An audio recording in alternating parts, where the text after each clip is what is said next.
Yeah, in a nutshell. So we thank him for participating with us tonight, and I'm quite sure you'll walk away with some good nuggets from this session. So, Michael, the floor is yours. Excellent, excellent. Thank you, Allison. I do see some familiar faces. I see Stephanie, Mr. Bailey. I think we met. How are you, sir? And of course, Allison is there as well.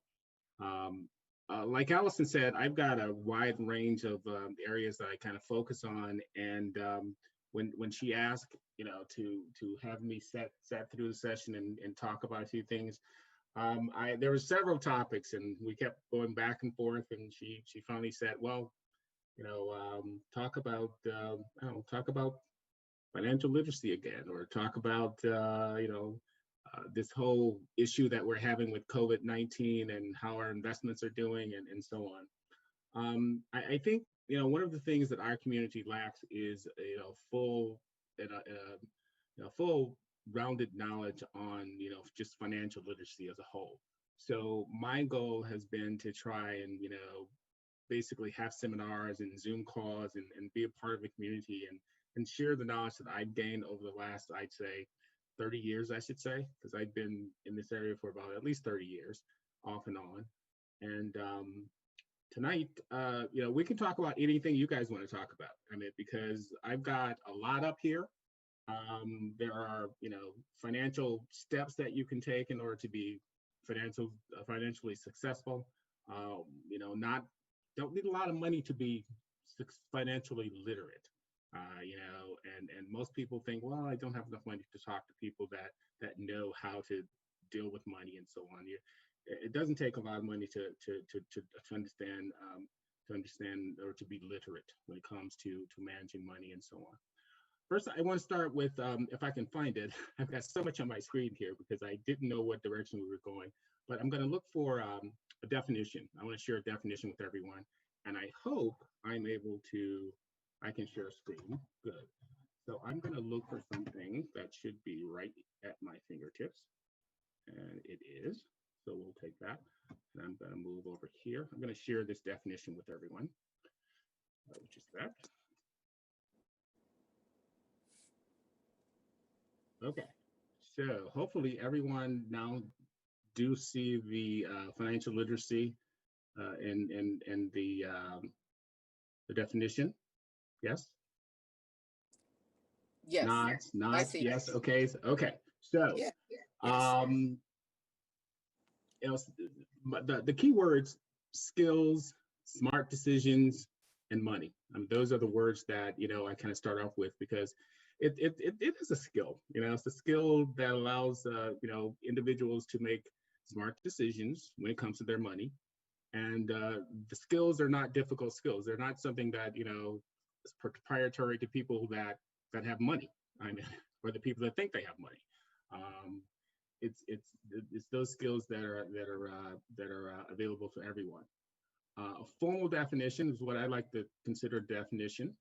Um, Talk about what are the skills? All right, the skills are the primary principles. Financial literacy includes budgeting, tracking, paying off debt, and basically building a plan for later on in life, because we all hopefully will live a long life, and we want to ensure that there's something in the coffers for when we're no longer working and so on. So I start off with basically understanding where individuals are as far as their skill level, their knowledge level when it comes to learning about money, knowing how to invest, knowing how to budget, paying off debt, knowing exactly how to pay off debt. And I do a lot of listening because you kind of learn when you listen. So um, I'm gonna throw this out to anyone. What are some of the concerns or some of the issues or the concerns, I should say, some of the questions that you'd have when it comes to this area of financial literacy? I mean, what are the things that that you need to know, what you'd like to know? Well, Mr. Mike, in terms of credit cards, um, they're easily to obtain, but there's many I guess, loopholes or stipulations in terms of purchasing with credit cards, like hidden things that we may not even understand, interest rates and all that. So just a brief snippet of, the use of credit cards and using them particularly wisely. Exactly. Okay, great, excellent. So, one of the easiest thing to do is to get a credit card nowadays. You can sign up and get a credit card from, if you show that you've got, a part-time job, not even, if you show that you have the ability to earn income, they'll give you a credit card, or someone will give you a credit card. There's good debt and there's bad debt. Credit card isn't either installment loans, installment payments, and things like that. Credit card on my debt scale, depending on how it's being used, can be considered good debt and or bad debt. When you're using credit cards with 12-month payoff periods and interest-free, whenever you're using someone else's money and you're not paying them a fee for it, that's a good thing. However, you've got to pay it off within the terms that's listed, and you've got to understand the terms. And it's not up to the credit card companies to have you be financially adept to understanding. They're banking on the fact that you're not going to pay the card off within the time limit and so on. So that's the way to approach a card or any card, is to first determine what are the rates at which I'm being charged, and can I afford to pay that rate in addition to the normal fee? Because every 10% or 17% rate, that's 17% or 17 cents of every dollar you're paying to the interest on the interest. So it's going to take you forever to pay high interest rate cards off. A better use of the money would be to look for those cards that don't carry any interest, and you can borrow the money for a period of time and just pay it off. Hidden loopholes, you got daily interest rates, daily compounding, weekly, monthly. You never want to get into a situation where the interest is being compounded daily, because you're getting hit every day. They're adding interest to that bill every day.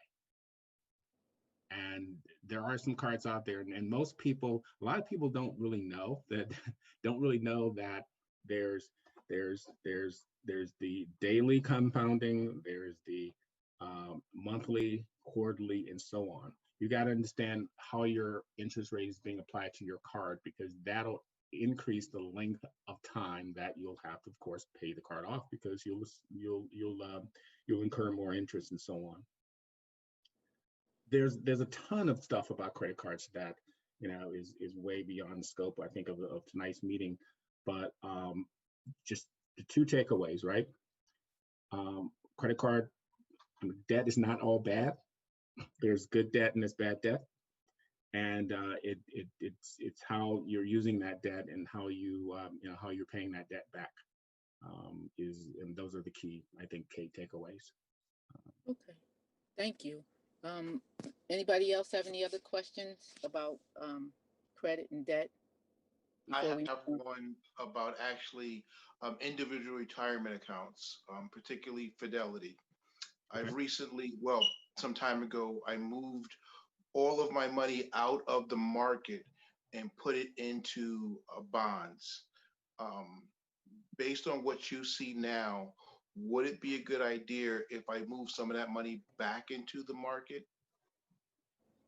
Let me show you a chart that kind of illustrate what has occurred. I'm going to stop the share on that. I'm going to do a new share, and I'm going to go here and share this one. That's an excellent question. This chart here, let's see, I'll show you this one. All right, so you should see a chart that says S&P 500 index at inflection points. Yes. So Yes. this chart shows the stock market for the last, I don't know, since 1996. Yeah, since 1996. So you see the ups, you see the downs, you see the around 2006, 7, 8, 57% downturn. Everyone kind of struggled through that period. And then we went up to, about 2008 to 2019, about 11-year upswing, if you will. And I think what you're referring to is you during that downswing, you didn't get hurt. You took you took your money out of the market. Is it that time when you took your money out of the market? Yes. All right. So you fared probably better than most of us who kind of sat there and said, it'll come back, it'll come back, it'll come back. And it actually it took a while for it to actually come back. If it started going down at about 2006, late 2006, 2008, it hit a bottom, and then not until 2009, 10 did it start coming back up. So now we enter into COVID-19. February 19th is where the market was up here. We were at an all-time high, and the COVID-19 hit, and the market tanked about 8%. Now we've got a lot of talk about vaccines and masks and infection rates and the fact that we're not really out of the water yet because we don't have a vaccine. All of that, that 8% decline was a result of uncertainty.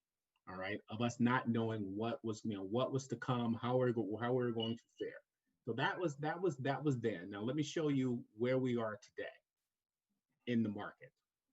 If we look at the market today, just got to find the correct tab.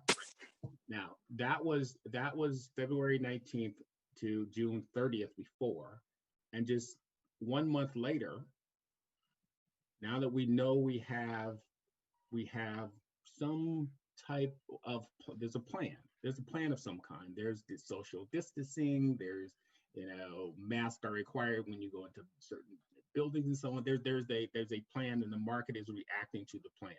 So it's recovered about 5% of what it lost, and it's still down about, as of July 30th, it was still down about 3%, and so on, the entire market.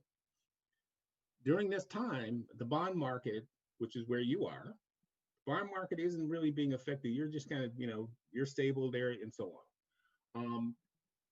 There is an opportunity here because those investments that are if you wanted to get into like Apple or Google, those high flying investments that cost so much money, they're not that expensive anymore.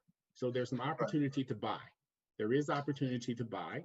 And if you're buying for the long run, then I would say that, yeah, you should be somewhat in the market, a little bit in the market at this point, because there is a plan moving forward for this COVID-19. There's organizations that are producing potential vaccines and so on. So the market isn't as jittery as it was the beginning of the year, and is reflected in the fact that we've gained back about 5% of what we lost. And currently we're on the upswing. Now, yesterday's news is old news, and we can't really predict the future.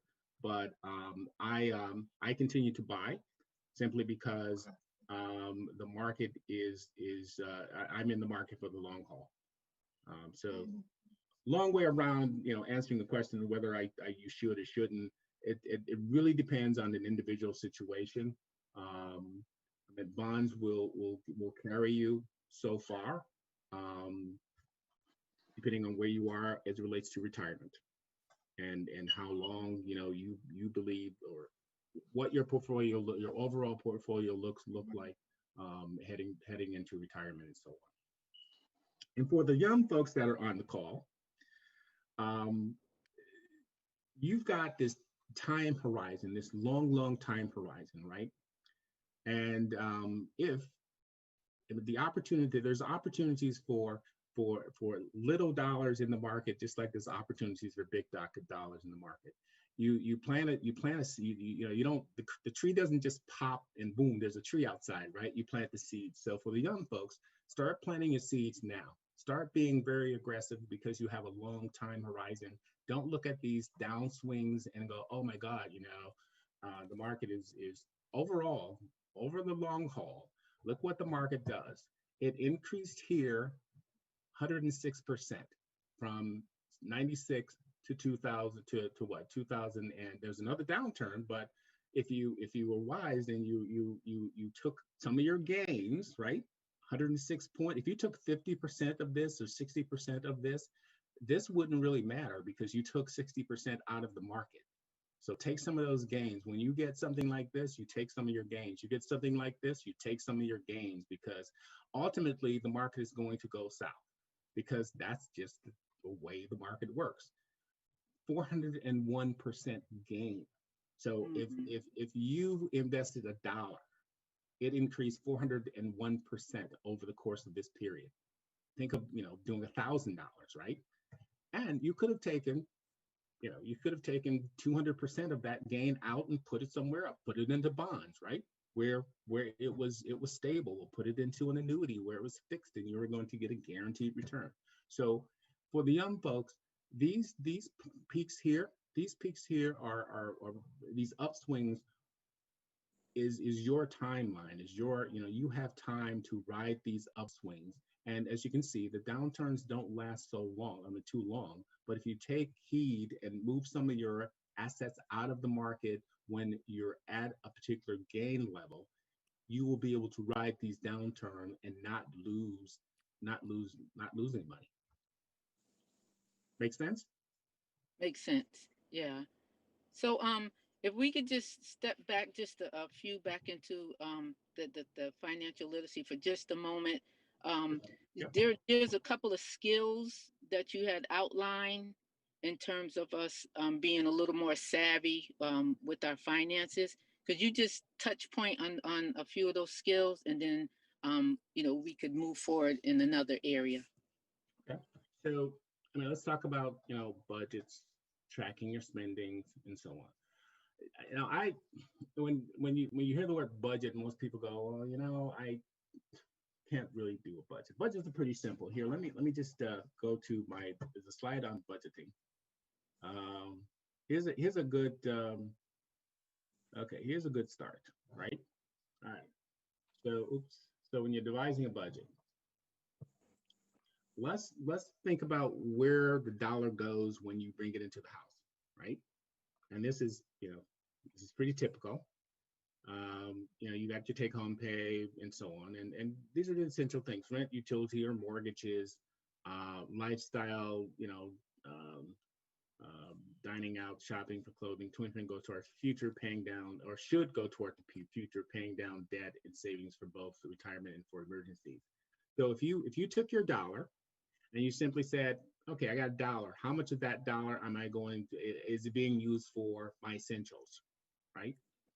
You're gonna say, all right, well, maybe it's 60%, maybe it's 70%. Now, is that a lot? It depends on your situation, depends on where you are, right? My lifestyle, if you're spending 75% of your dollar on your lifestyle, you're down there dining out, you're shopping, you're wearing the latest fashion, something's wrong there, right? Because you're not really balancing out for the future and or for the present, because you're not really thinking in terms of, what do I need to do? So don't think of it as oh, I need a budget, I need to budget this. Just think of the percents that you're spending toward each of the essential items or the lifestyle items and so on. And I'd approach it that way. I'd look at it from a percent perspective. And these percents can be manipulated if you're spending 55% on your take home. And you take $1 and you go, okay, so 55%, 55 cents is going to rent or mortgage, 30% is going to, the tie I bought, or the pair of sneakers I bought, or whatever, right? And you can easily get to, what you believe your percents are. And if you stay within that percent, you're going to be able to, for example, if 20% goes toward the future paying down debt, once you pay down debt, that 20% can probably be, part of that 20% can go into savings, right? Because you've paid down the debt. So the Right. guys in the budget is just thinking about it in percent terms, and do it in small numbers, right? I mean, use small numbers. Use $1. Use $1 to figure out the budget, and then apply that to your overall take home. Sounds like a plan. I'm sorry. Go ahead.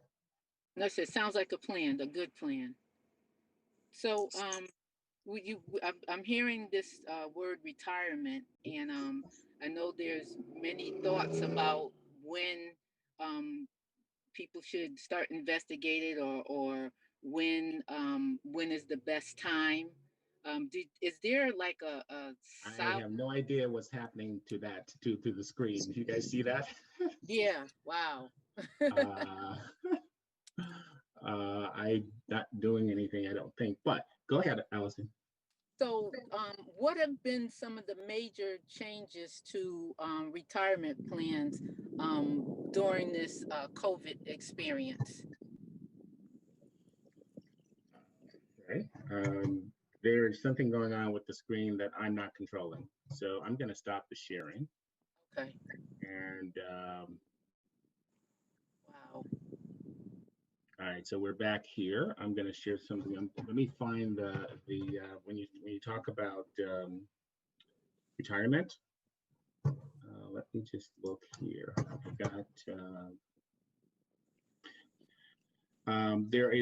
I've got about 9 presentations open, guys. So bear with me for a minute. I just want to find the one that fits what we're talking about. Okay. Okay. So this chart here, which you can't see because I'm not sharing it. Now I'm sharing it. Okay, that chart. Okay, that chart's talking about Social Security and timing of Social Security and so on. But you're relating to you're talking specifically about. Pose the question again. I'm sorry. Okay, so yeah, so I got two thoughts with Social Security and retirement, but conventionally we were told that retiring like 70 plus, you would get the maximum of your benefits, right? Is that true? At 70, you would get, Well, 68 plus or minus some months is your full. But for example, baby boomers, right? Baby boomers, between 65 and 67, or 65 and 67. Baby boomers, and that's ages. That's the baby boomer from 1954 and earlier. Mm-hmm. Those guys would get full retirement between the age of 65 and 67. This chart here kind of illustrates what happens when you take retirement early. The left hand of the chart shows the percent, 72%, 73.3, and so on.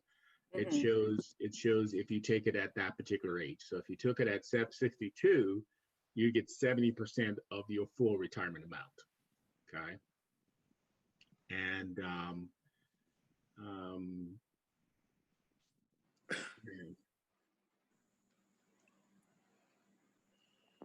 don't know who's controlling the who's controlling the display, but basically you get the gist of this. The earlier you take it, the less, prior to full retirement, the less you're going to get, and that's locked in forever. We're for those of us who's will be in retirement soon. We do understand that if you take it early, that's it. I mean, you don't get anything else. As far as there's no full retirement. You get what you get at the age at which you take it. If you wait, however, for example, for anyone born in 1958, the full retirement age is 66 and 8 months. And if that person waited until he or she is 70 years old, they'd get an additional 26.7% increase in their retirement or their Social Security check. So you get like a 26%, 26.7% additional amount in the retirement check if you wait it until you're at age 70. Now, some people, it really depends on the situation. Should I take it now or should I wait? And it depends on a host of different things. The basic logic behind it is if you need the money now, you don't have any other sources, you've got to take it now. But if you can wait, there are break-even points that will indicate if you wait until you're X, you'd break even in so many years and so on. And that analysis can easily be done for anyone who's within the retirement range, say 60, 61 and moving forward. I can show you an analysis that will indicate where you'd fare if we just, for example, here on this chart here. This chart basically says that if you take it at age 62, your break-even point will be around 76 years old. If you would have waited until full retirement, for example, if you're taking it at 62, you're going to get about on average about 1873. Had you waited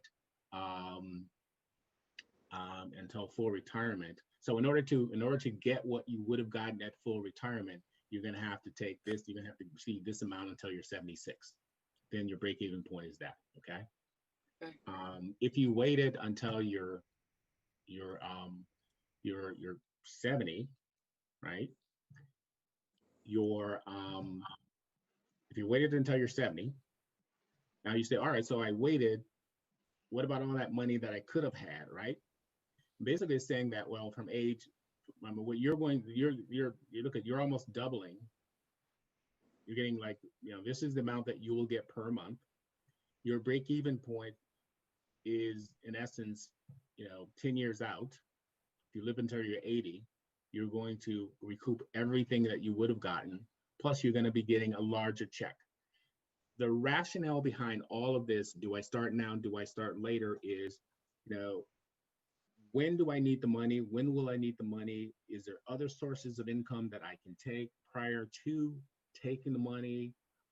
If, for example, there are 401ks or IRAs or other, pensions, the last thing you want to take is your tax-free money, right?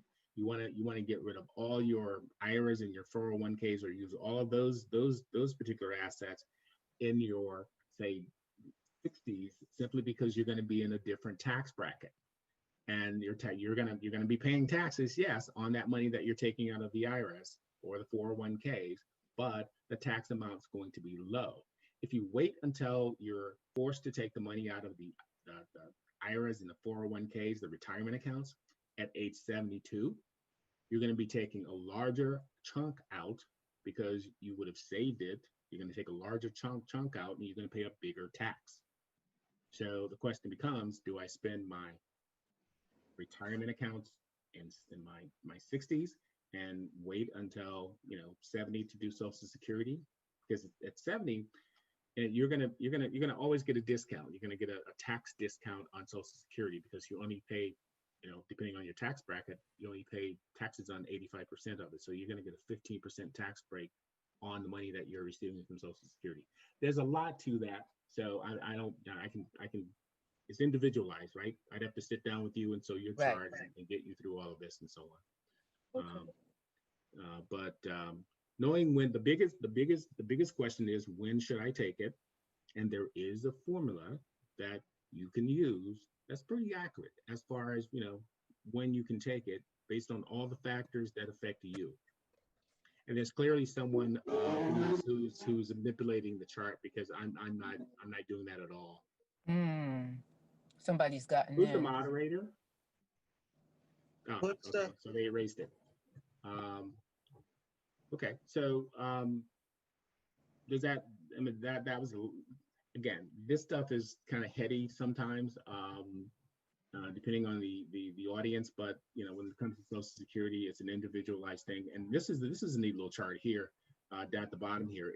It indicates that if you're single, this is basically probability of living at least, because people think, oh, why should I wait? Because I don't know if I'm going to live or not, right? Mhm. So this chart is saying that, well, if you're single, you got a 61% chance of living until 80. For us married folks, Mr. Bailey and I, and whomever else is married on Allison, we got an 89% chance of living until, 48% chance of living until 90.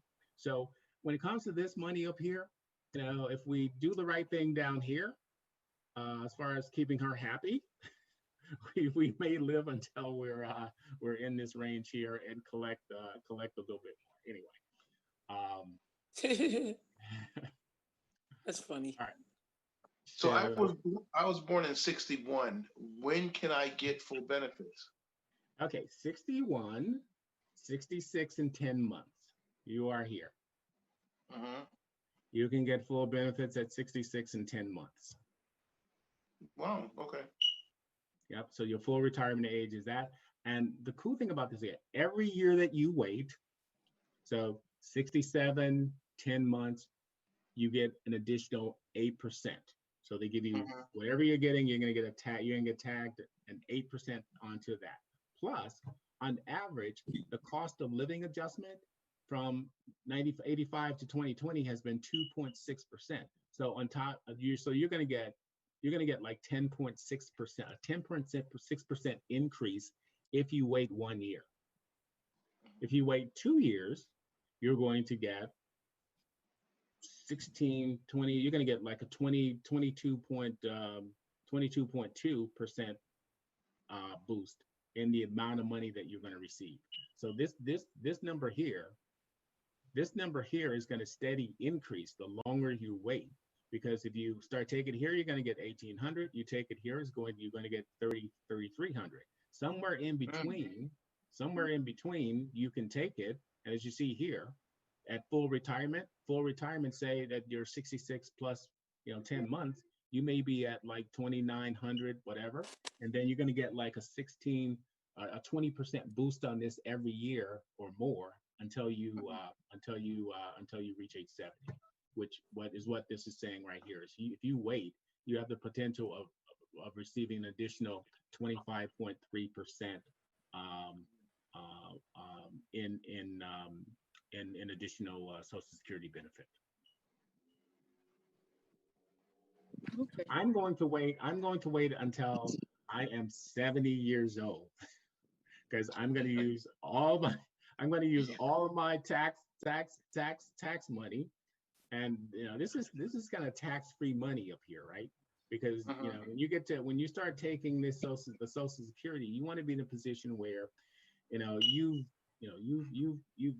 paid the taxes on what you should pay the tax on as far as your retirement account. So all the money that's left from those retirement years, that money is it's been taxed already. So if you got anything left, it's not going to be taxed again. And then you're going to go in a situation where, and if there is something left, the government's going to force you to take a certain amount from your retirement account. But you can rest assured that if you wait even a year, you're going to get an 8, maybe a 10% return. Brother Lewis has his hand up for a question.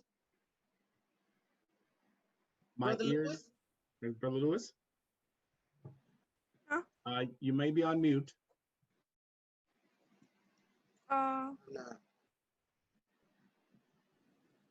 I didn't mean to press that button. Sorry. Okay, there's someone else that has their hand up on an iPhone. Hi, this is Robin. Hi, Robin. Hi, Mike. How you doing? I'm well, Robin. How are you? All Another right voice that I haven't heard in a while. Okay, so I'm good. That's apps to make the heart go fonder. Listen, I'm curious about insurances. We talk about term insurance, we talk about full life insurance and things like that. So for the average, what is the better choice? Is that an individual process determining what insurance to get, or is that something that we should really get educated on? Because one time I was doing term insurance, and and I'm like, wow, it bottom out because I wind up paying more because of my age. But we were told to take term and then invest the difference. So now I'm into a whole life thing. But could you just explain a little bit about the differences in insurances? Right. So the approach that being a financial person, the approach that I usually take is I look at where you are when it comes to your age, right? I mean, you take into account, right? During your earning years, the years at which you're working, this is like maybe from 26 until 50, 55, right? You're earning a lot of money. You have the potential to earn a lot of money, or you're working. You have kids, you have debt, you have mortgages, you have rents, you have bills, you have debt. You don't want to leave that debt. Most people don't want to leave their debt to individuals or to their loved ones. So the traditional way that I approach it is that term is not bad at all. It depends on how you use it and what you use it for. If you've got a ton of debt, and you're going to have a ton of debt, you're going to have a mortgage, and you have family members that depend on you. God forbid something happens to you, you want all that debt to be wiped out. And the best way to wipe that debt out is to get a huge term policy during the time when you most need a lot of money or a lot of insurance or to pay for things, because it's cheap. It's totally cheap. Most people don't invest the difference. Pay the cheap price for the term insurance and invest the difference. Not because they don't want to. Most of them don't know how, because they don't say, all right, so invest. They just say invest the difference. They don't tell you how to do it and so on. What I do is I use term for individuals that are just starting out, and that's going to have debt, that young individuals with young kids that God forbid something happens to the parents. The kids won't be wards of the state. They'll have educations and and so on. So I use a lot of term when it comes to families that are just starting out and in their earning years. Big giant term policy to pay for all the stuff that kids' educations and so on, and tuition and so on. And then in your latter years, we back that term off because the kids are hopefully out of the house, out of school. They're dealing with their own families and so on. You don't need it anymore. So we reduce that, and we put you in a situation. Now with term, it's a term. So eventually it's going to expire, and you're going to be at an older age, and it's going to cost more. So in the process of getting this term policy, you want to also lock in a whole life policy, which provides a permanent premium or permanent cost, a cost that will never change. So it's a matter of balancing your particular situation with the need that you have at the time. Okay. Make sense? Kind of? Yes. Yeah, would make sense. Okay.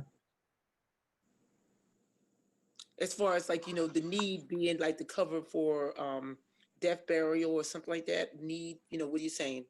Well, yeah. If, for example, let's use, I'll use myself as an example.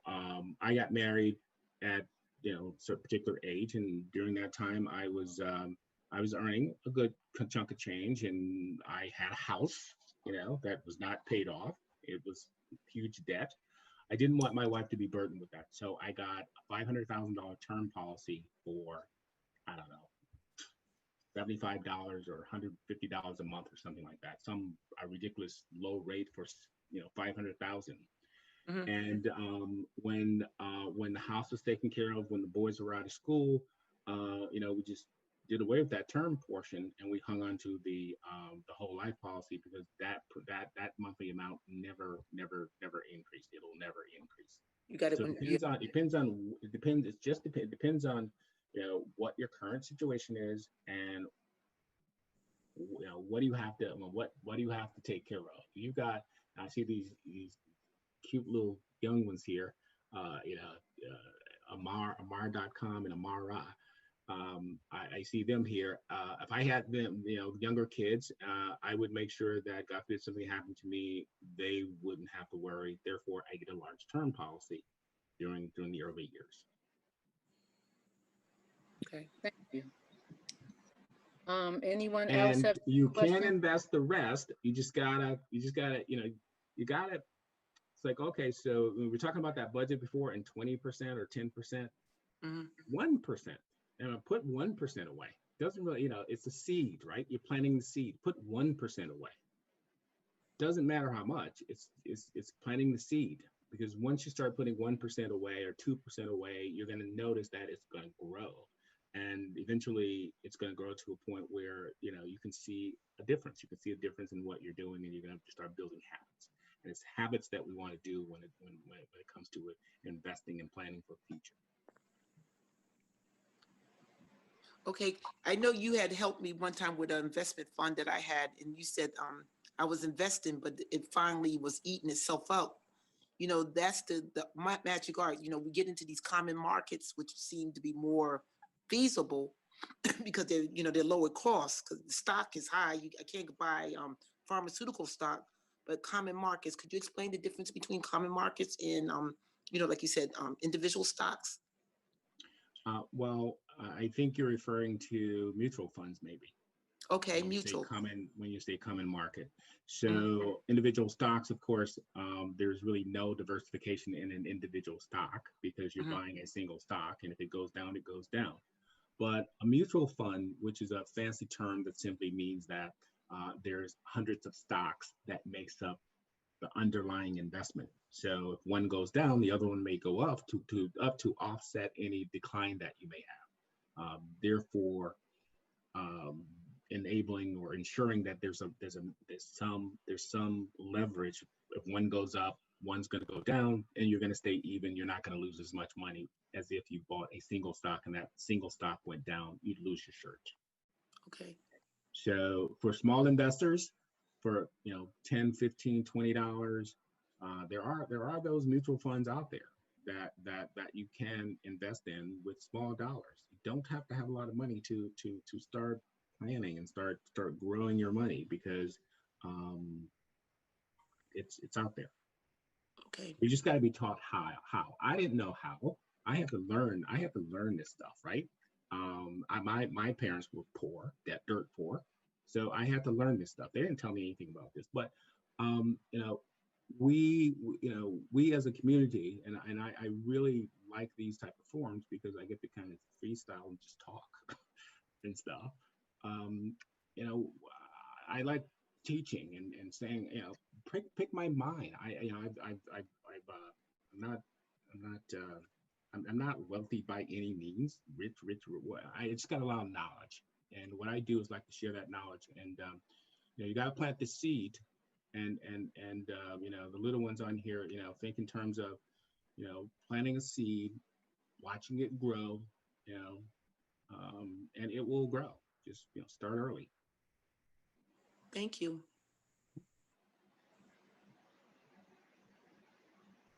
Okay, team. Was muted. Listening. Sorry, I was muted. I'm thinking going forward that we should create like a little master's class for all the young ones that are here. From the basics, and really grooming them in terms of the respect and power of money, right? And being considerate of how they're spending their money. So definitely want to touch with you to set up something in that nature. And we're just going to make it happen. Definitely. Because it is important. Definitely. Like you said your parents didn't, particularly have a mindset as such, but over the course of your experience, you were able to gravitate to that. Right. So we want to try to capture them, as relatively young and tender as they are. So that way they have, the understanding of how this all works. And yes, Pastor. Mr. Ball, if you could, based upon that, could you talk a little bit about developing a healthy relationship with money? With the caveat as well of how we can even begin working with our children to raise them, as the scripture said, train them up in a healthy relationship with money. Okay. Excellent question. I think the fundamental foundation. My foundation was found in a fable. The fable was about the richest man in Babylon, and it was about how this poor um, little guy that knew nothing about anything, but he was able to understand um, giving. And when he gave, he got something in return. He got great riches eventually when he gave. And I grew up with the thought that givers get, right? So givers get. And I think the foundation is to teach our young folks about giving, about giving their time, about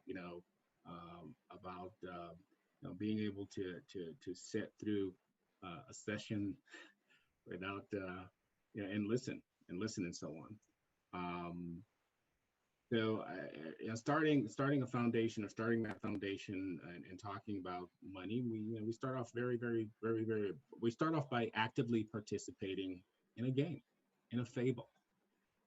We talk about giving. We talk about how giving creates results, and and I think that the details. The details I have some. I mean, I got two boys, by the way. I've got a couple of boys. They're 20, 22, and 25, and their entire life they've been they've been trained.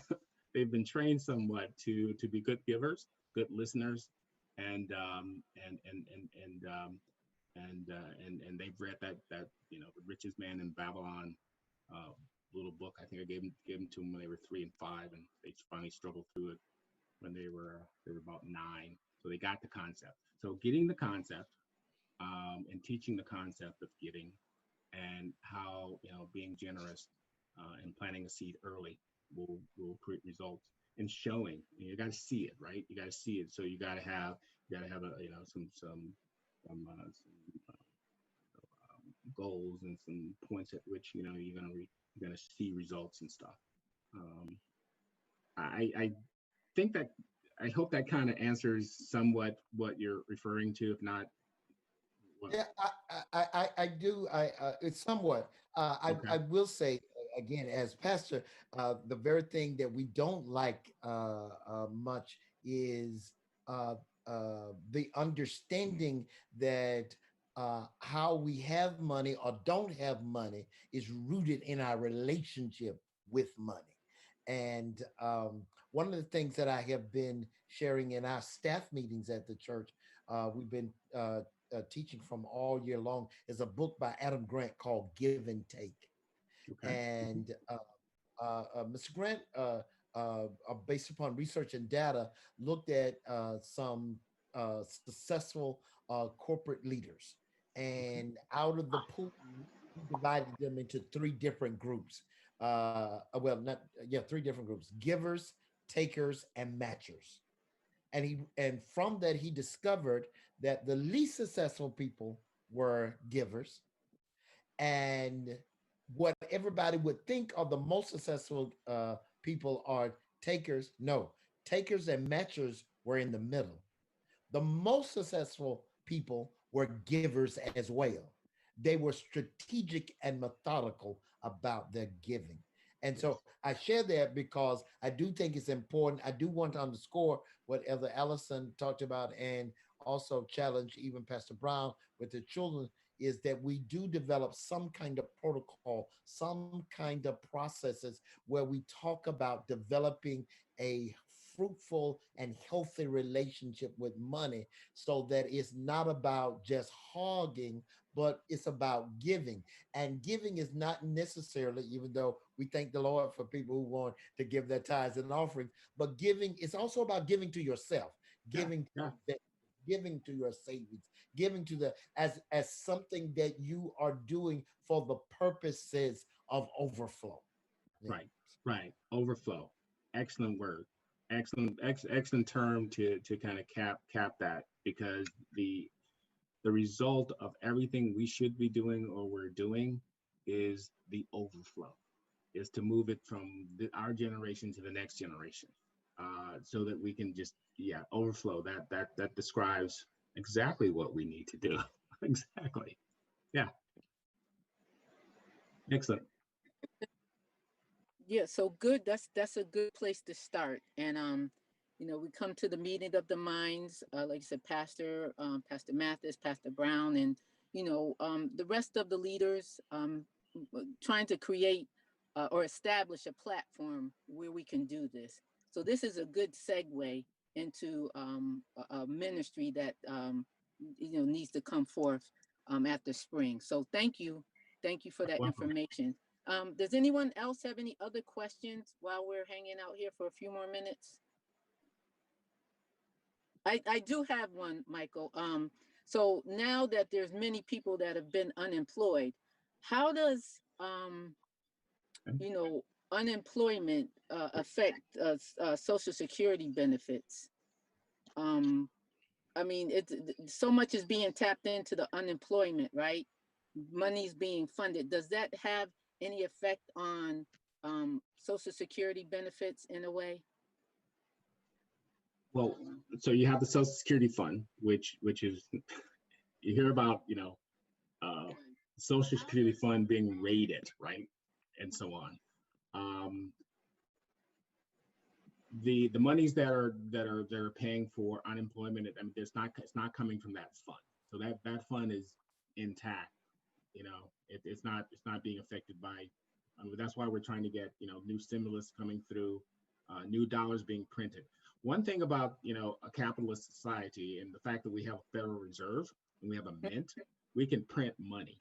And that's basically what they're doing. They're not really raiding any funds to fund the extra unemployment or any of the COVID-19 items. What we're doing is we're printing money and we're putting these young folks here in a deeper debt hole. But it's not affecting the Social Security Trust Fund. Okay.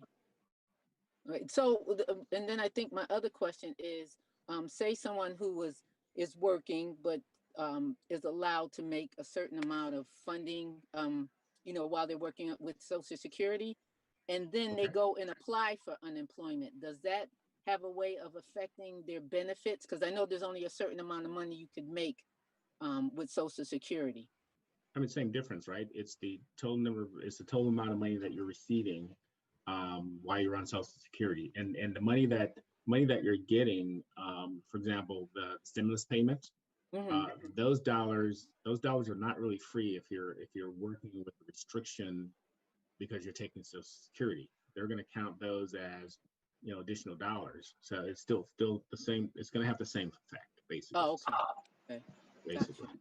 I mean, you still want, if you're not working, because when you're working, you got to, if you're taking Social Security, you're working. If you work so many hours, then it's going to affect your Social Security. Well, you got to keep that stimulus has to be, in sync. I mean, okay, so I think I understand. All right. Any more questions, Pastor Brown? I don't really have any questions. There's a lot of information here. I'm thinking, but I am listening, and so maybe I do have a question.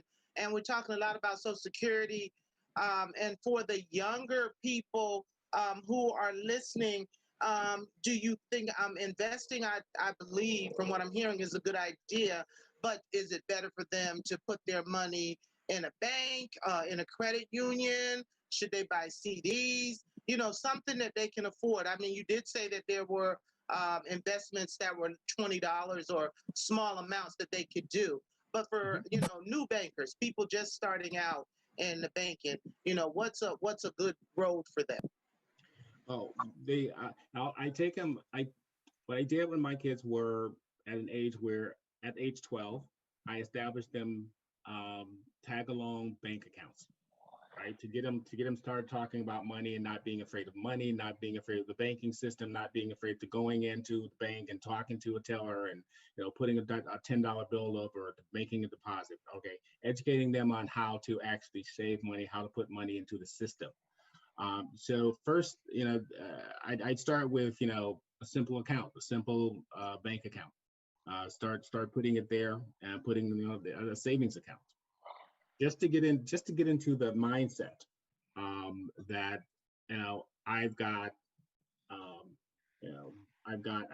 I'm putting the money someplace and it's safe.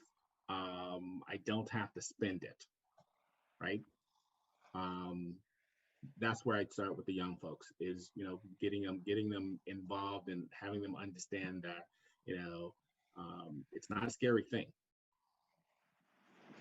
I don't think they think it's scary. They just like spending it. So, One is they like spending it. Yeah, believe me, they do. My rule was always, if it's a want, you've got to come to me with some real strong evidence that it's a strong. You gotta convince me that it's a want. If it's a need, we can talk about it. But if it's a want, it's got to go. 10%'s got to go into the bank.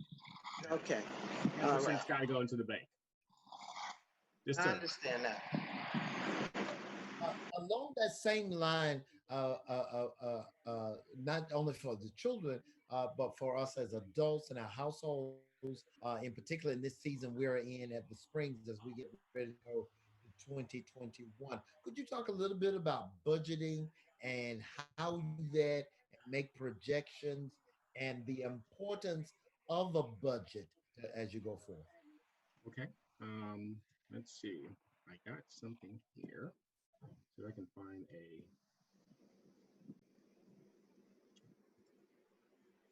okay. So budgets.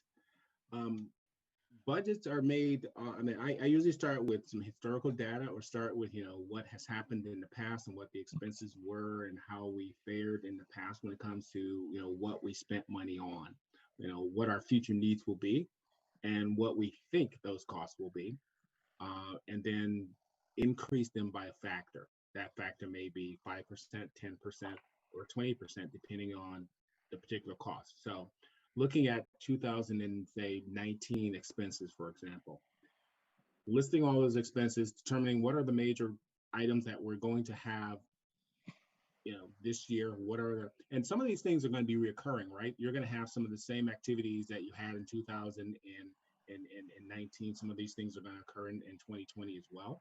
So you're going to have that as your baseline for budget items, and then you're going to increase them by a factor, and that factor is going to be based on a couple of things.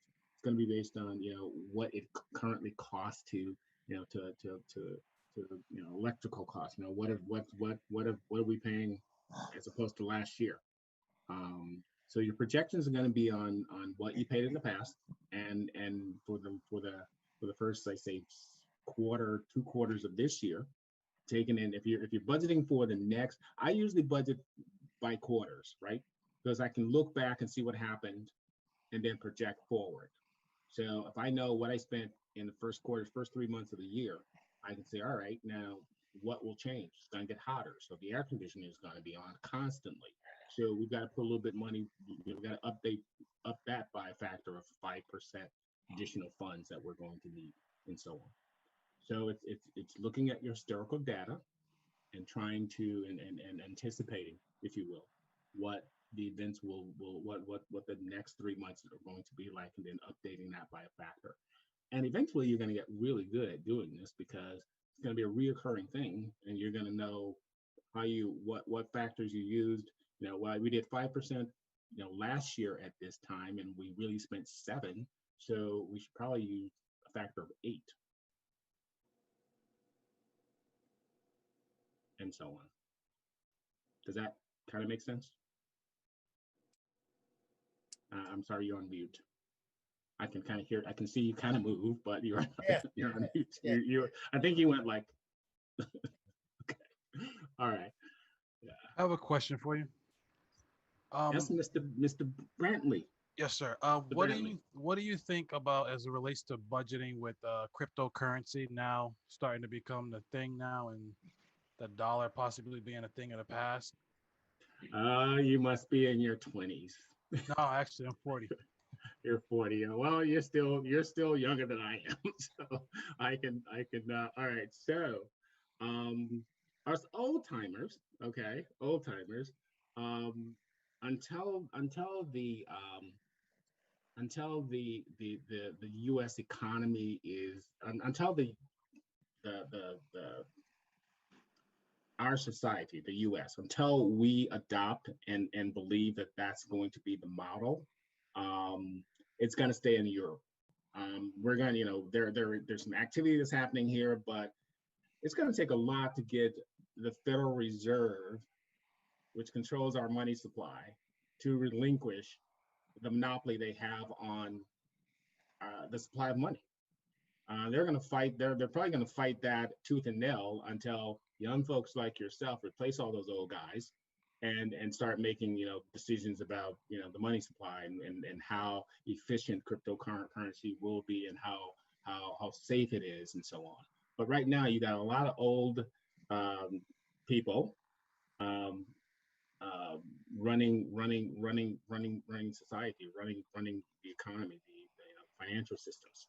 And not until the U.S. financial systems fully adopt it, it's going to be an offshore thing, and you're going to get intermittent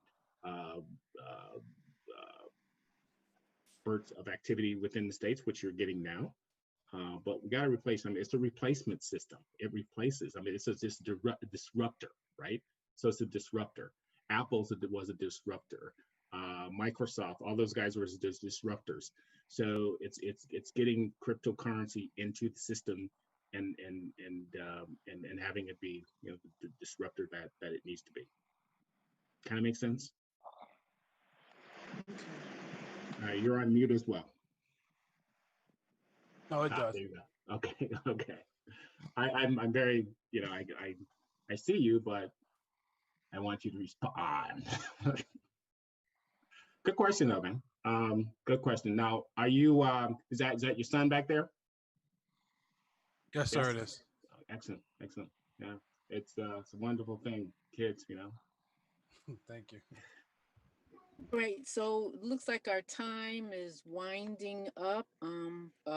We have room for maybe one more question, and then we're going to break out. Not break out, but we're going to dismiss. But Michael, I definitely, want to be in touch with you about that future Definitely. thought, like what we can collaborate together to get the children involved, and set up some type of platform or forum event where you can come back and share your wisdom with us. One thing that everybody, I mean, I got a telephone number, I got a cell phone. Get my number, call me. I mean, like I said, I believe in sharing and talking to people and telling if you got a question and if I can't answer it, I probably know someone who can. So it's not really what I know; it's probably who I know that knows what I need to know. So don't look at this as like, oh, he was on and he's gone, but share my contact information and just say that, hey, I was on the Zoom call and I got a question. I'll be more than happy to answer it. Absolutely. Absolutely. That's why, that introduction, was really solid because you are a community member and you're also our community friend. Yeah. So, yeah, we're definitely going to be tagging in with you. And thank you. Thank you. All right, Pastor All right, Brown. so if everybody can give Mr. Ball the hand clap death signal, just put your hands together so that he will know that we appreciate him and all of his wealth of knowledge. We definitely appreciate that, even for our young people. So we will work on a platform for the young people. I know he has a lot of knowledge, but we're gonna break it down a little bit so little people will be able to digest it and start building their wealth. All right. Well, again, I want to thank everybody for your participation and for just being with us here tonight. For our children, we were able to kind of get through with the information. Tomorrow night is going to be everybody's going to be in one place. We're going to have a town hall, the children, we're going to have a panel which will include children, elementary children, high school children, some parents and some educators. So everybody who has questions, if you're thinking about how to go back to school, whatever questions you have, please have those prepared because tomorrow night will be that platform. Well, again, I want to thank you. I'm going to turn this portion of the service this over to our leader, Pastor William L. Mathis, for his closing remarks and the priestly blessing. Amen. Amen. Thank you again, Mr. Ball, for so graciously sharing with us. I just want to really stress to all of us, as Churchwide Institute is an opportunity for us to think about and inquire about things so that we might go forward and the things that God has called us. And I can't underscore this enough about all of us individually, collectively as a body, begin to really think about and reflect about what kind of relationship I have with money. As believers, we know that everything has been given for us to have dominion over and to redress it and to be fruitful and multiply as a result. And so I think in particular in regards to our finances, it has a lot to do with the kind of relationship. As leaders are even planning for 2021, they know that I constantly tell them, do not envision something that only you can afford or only we can afford, because that limits and contains the revelation of God in our lives. Amen. Resources have been given to us, whether we see them or have them uh, or not. And so that goes to what I'm talking about, our relationship with money, with our finances. Uh, my finances don't control me. I control my finances. Now, it may be a struggle, but I am going to control my finances. And that's why I asked him to talk about three things. One, I want you to walk away today knowing that you've got a budget. You got to look at your spending and where you have been spending. And as a result, looking forward, determine how to budget yourself. It doesn't mean you're going to be totally contained in the budget, but you have an idea where you're going. And don't budget yourself into such a constraint that you can't be a giver. You must also say to yourself, this is what I am going to give. And giving is foundational to receiving. You cannot receive if you're not willing to give. It is because of your giving that you do receive, and in your receiving, you invest it in such a way that it places you in a place where you're fruitful and you multiply. Amen. Amen. Amen. Well, that's totally in line with as the pastor now invites those who are on the Zoom call, those who are watching by platforms, that you would join us in worship in your giving. I believe you're going to see on the screen in all of the platforms, as well as here in Zoom, the number of different ways you can give. You can give by way of downloading the app Givelify into your Android phone or your iPhone. And there you'll locate the Springs of Life Giving Water Church at 375 Howard Avenue in the great city of New Haven, Connecticut. And you can give directly. Or if you have the PayPal app or the PayPal screen, just go to put in finances at thesprings.org and you can give. And then finally, if you just go to our website at www.atthesprings.org, you will be able to give. Now, I don't see the giving screens on any of the platforms. I'm assuming they must be coming in delayed to the pastor's request. Um, uh, again, we want to thank Pastor Brown, and Elder Allison, Mr. Ball, and all of our media ministry. Were we able to get the screens up?